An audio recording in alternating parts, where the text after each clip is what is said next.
Hi everybody and welcome back to my channel. I am Jessica and today we'll be diving into one of the most powerful but underrated tools of relationship, and that is boundaries. Yes, before you roll your eyes at me, just hear me out, okay? Boundaries are not about putting or keeping people out. They are about teaching people the proper way to love you. They are about mutual respect, respecting yourself and respecting the person you love. Think about boundaries as a fence. It doesn't really keep people out, but it selects the kind of people that you let in. A fence with a gate, it shows the neighbors that this is where their land ends and this is where your land begins. So that is what boundaries do. Because if people don't know your boundary, they may overstep and offend you unintentionally. So setting up boundaries does not make you rigid. Instead, it's like a guideline that shows people what is acceptable by you, that shows people what you will tolerate and what you will not tolerate. Now, there are different areas where you should set boundaries in order for your relationship to be enjoyable. Many relationships die because couples feel they are not compatible. But in a few of those relationships, it was not about compatibility, it was a lack of boundary. So where there are no boundaries, like I said, people overstep and then you are offended and they do it over and over again because you never set a boundary in that particular area. So when they offend you consistently, you feel you're not compatible and you break off that relationship. Meanwhile, they are just being human. When they see a wall, they will not, or a fence, they will not exceed it. But there was no fence, so they trudge all through the property. Okay? So that is why it is important to set boundaries so that you can enjoy your relationships. And it's not limited to romantic relationships alone. Now, in one of the areas where you need to set boundaries is time. You need to set time boundaries. When I was dating, I used to tell the guys that approach me, those that we're on talking terms with, that I don't take calls after 8 p.m. because by 8:30, that's when we usually have our family devotion at home. So 8 p.m. is like a turn down time for me, in preparation for the devotion. And then from that, I go to maybe study or sleep, depending. But that's family time for me. That's when we sit and we gist before we now pray and go to bed. I got to be able to sieve those I want in my life and those I don't want in my life by setting a time boundary. Some of them will call by 7:30, 7:45. Oh, I'm still on my way from work to my house. I'm not yet home, but I know by the time I get home, it might be after 8. So I want to call you now to check on you. How are you? And we will talk. Oh, how are you too? Okay, how was work? How was your day? And that is it. Okay, good night. I will talk to you tomorrow. But some other people will call me by 7:59 because the call would definitely spill into 8 o'clock. Now, this I have studied them and I knew those that wanted to try me, okay? Because you could have sent a message, oh, this is it, I couldn't call you, but I really wanted to hear your voice. So they call and I don't pick the call. Sometimes I send a message, I can't take your call right now. This is family time for me. Or I don't even send any message. Since you decided to disrespect my time, I don't send any message. Tomorrow we'll talk and I'll ask, why did you call me by 7:59? And they'll start laughing. That's how I know that they were just trying to test me. So set time boundaries. My husband and I started that way too. But by the time I promoted him to be taking calls after 8 p.m., by 10 p.m. we'll talk, we'll pray together and go to bed. He knew we were exclusive. He knew he was special.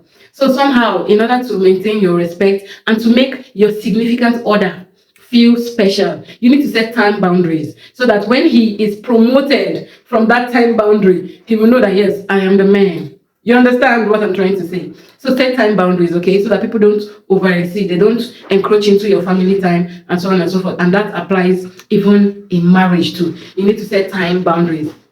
I tell my girlfriends, you can call me anytime, but the time boundaries is for guys, girlfriends, and family members. About anytime at all, you can call me. So set time boundaries so that people don't overexceed and make your relationship sour. Another area you need to set boundaries is emotional boundaries. Many of you have your hearts broken so often, and I wonder if you have multiple hearts. Are you those kind of unique humans that have like 6 packs of hearts? Because how do you survive it? How? You just met somebody today, hello, hi, give me your number. Oh, they call you the next day and you're already falling in love. Why? Tell me why. And that's why in most of my videos, if you have followed me for a while, you will see that I always say watch according to the Bible. Watch, and pray.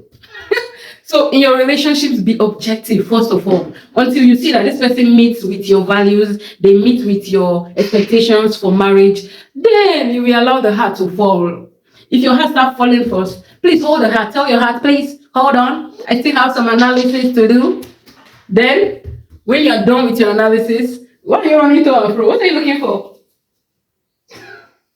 When you're done, and then you are sure that this is the person you want to spend forever with, then you can plunge in fully. But until then, please take care. Love slowly. You need to fall slowly. Okay? Very slowly, so that you don't have your heart broken so often. So set emotional boundaries. Not everyone should have access to your heart in the beginning, until you know that they are steady, until you know that they are serious. Then you can open up fully. Then you need to set physical boundaries. That's the third boundary you need to set. Okay, physical boundaries, especially in these days where security is very vital. Okay, and there are a lot of funny individuals out there.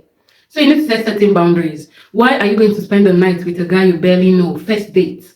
You have been talking on the phone for 1 year. So what? The first day you're seeing him physically, you're spending the night. Some of you, it's even so good. You just met. Hello, hi, at an event. You're already going home with him. I don't want to use any bad word, but please be wise. That doesn't make any sense at all. It doesn't make any sense at all. Many ladies have turned up missing or even murdered because they refuse to set physical boundaries. And then let's even be practical. In Nigeria, you cannot cry rape when you go and visit a guy. You're in the room shouting, oh, help, help, his neighbors. What do you want them to do? They saw you walk in there with your two pretty legs. And then now they're hearing scream from they will not even know which scream, if you know what I'm talking about. But in order to, please, protect yourself, set physical boundaries. Your family do not know this man. You're going to spend the night with him. You're traveling to another town with him. And maybe for those of us that have strict families, you know they will not approve. And then you refuse to tell anybody where you're going. Or you tell them you're going to Asaba. Meanwhile, you're going to Meduguri to visit a guy. If anything happens to you, where do you want them to start looking for you from? Where do you want them to start from? So please set physical boundaries. Not only will he give you self-respect, even if he invites you over, you are nothing yet. Like, what are we? Why should I visit you? And then if you are visiting, if you need to meet, make sure it's in a public place. I'm not one to advise you to even visit him, except if you will visit a family house. Then no problem.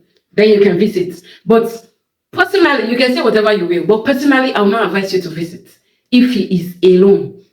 Why don't you go to restaurants? Like I always say, it is in public places that you know people. When you're always cooked up in bed, either in your place or in his place, you don't really know this man, you don't know this woman. It is how they interact with other individuals, other humans. That is when you know them. How they interact with people that are higher than them, status-wise. How they interact with people that are lower than them, status-wise. That is how you get to know them. Okay? And then even for those of you that you're not sure if this man is married, and he never wants to go out with you, he's always telling you to come to his bedroom. Won't you be wise? Go out, go to restaurants, see if somebody will recognize him. Oh, Baba Favor, how is your wife? Or something. Oh, his fiance's friend might recognize him. And then they will let you know, or somehow it will come out, and you will save yourself a lot of heartaches. So there are a lot of benefits to setting physical boundaries. Apart from getting missing or getting killed, there are a lot of benefits. You get to know how they interact with people. The first day, this man will shout at you or lay his hands on you. Meanwhile, if you have gone out with him and you have seen how that waitress, maybe the waitress was maybe slow or something, and you give her a dirty slap or him a dirty slap, you will know, oh, this person has an uncontrollable temper. You will know. And if you still want to marry them, of course, you will know how do they say it? Strong your mind before you enter the relationship, so that nothing will be a surprise to you. So physical boundaries are extremely important. And then you also need to set boundaries in the area of personal space. Some of us, when we enter a relationship, that person is all in all. Let me focus on my ladies here. The man has become your all in all. Your alpha, your omega, your beginning and your end. You don't have any life anymore. You forget your friends, you forget your hobbies, you forget your dreams and aspirations. You go from church, you go to his house. From office to his house. To his house. You don't have any life anymore. Sister, wake up. Wake up, okay? Don't neglect your friends. Don't neglect your hobbies. You need to have a life because number one, that is what he saw that attracted him to you. So why are you now cutting off all those areas of your life that made you you, that he loved, that he fell in love with? You're cutting it off. Does it make sense? Somebody tell you, oh, you have a beautiful face, and then you go and cut off your nose. The face is no longer complete. The nose was part of what made the face beautiful in the first instance.